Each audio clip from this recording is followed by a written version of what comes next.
IPL 2026 സീസണിലെ Sunrisers ഹൈദരാബാദിനെതിരായ മത്സരത്തിനിടെ Chennai super Kings യുവതാരം ആയുഷ് മാത്രയുടെ പരിക്ക് കൈകാര്യം ചെയ്ത രീതിക്കെതിരെ കടുത്ത വിമർശനവുമായി ഇന്ത്യൻ മുൻ താരം രവിചന്ദ്രൻ അശ്വിൻ.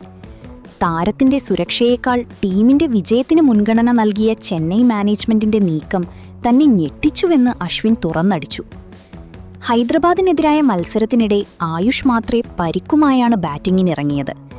ഇംപാക്ട് പ്ലെയറായി ഇറങ്ങിയ ആയുഷ് മാത്രെ മത്സരത്തിനിടെ അസ്വസ്ഥത പ്രകടിപ്പിക്കുകയും ടീം ഫിസിയോ താരത്തിന് പ്രാഥമിക ചികിത്സ നൽകുകയും ചെയ്തിരുന്നു.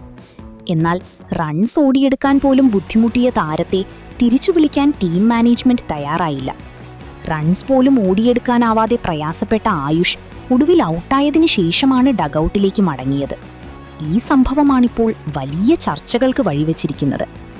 തന്റെ യൂട്യൂബ് ചാനലിലൂടെയാണ് അശ്വിൻ CSKക്കെതിരെ ആഞ്ഞടിച്ചത്. ആയുഷ് ബാറ്റ് ചെയ്യുന്നത് കണ്ടപ്പോൾ എനിക്ക് വലിയ വിഷമം തോന്നി. ഒരു യുവതാരത്തിന്റെ കരിയർ വെച്ചാണ് ടീം അവിടെ കളിച്ചത്. ഇത്തരം സാഹചര്യങ്ങളിൽ റിട്ടയേർഡ് ഹേർട്ടായി താരത്തെ പിൻവലിക്കുന്നതിനു പകരം കളി തുടരാൻ നിർബന്ധിച്ചത് ക്രൂരമാണ്. കളി ജയിക്കുന്നതിനേക്കാൾ പ്രധാനമാണ് ഒരു മനുഷ്യന്റെ ആരോഗ്യം, അശ്വിൻ പറഞ്ഞു. ഇത്തരം നടപടികൾ ടീമിന്റെ പ്രതിച്ഛായയ്ക്ക് മങ്ങലേൽപ്പിക്കുമെന്നും അദ്ദേഹം ഓർമ്മിപ്പിച്ചു. അവന്റെ പരിക്ക് പ്രശ്നമുള്ളതാകല്ലേ എന്നാണ് പ്രാർത്ഥിക്കുന്നത്.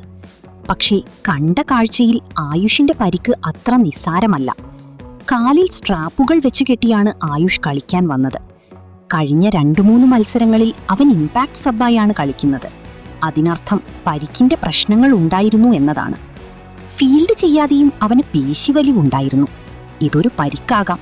എന്നാൽ അതും വെച്ച് അവനെക്കൊണ്ട് കളിപ്പിച്ചു, ഓടാൻ നിർബന്ധിപ്പിച്ചു. ഇങ്ങനെയാണോ ടീമിലെ ഒരു പ്രധാന യുവതാരത്തെ കൈകാര്യം ചെയ്യുക? ഞാൻ ഇക്കാര്യം കാലങ്ങളായി പറയുന്നതാണ്. ചെന്നൈ ടീം മാനേജ്മെന്റ് പരിക്കിനെ നിസ്സാരമായാണ് കൈകാര്യം ചെയ്യുന്നത്. ദീപക് ചാഹർ 3 കൊല്ലം ചെന്നൈക്കായി കളിച്ചത് 16 മത്സരങ്ങൾ മാത്രമാണ്. മുംബൈക്കായി ഇത്രയും മത്സരം അവൻ തുടർച്ചയായി കളിച്ചു. രാജസ്ഥാനിൽ വർഷത്തിലുടനീളം കളിക്കാരുടെ പരിക്കിനെ സൂക്ഷ്മമായി കൈകാര്യം ചെയ്യും. എന്നാൽ ചെന്നൈയിൽ എല്ലാം അശ്രദ്ധമായാണ് നടക്കുന്നത്. തന്റെ യൂട്യൂബ് ചാനലിൽ സംസാരിക്കവേ അശ്വിൻ പറഞ്ഞു.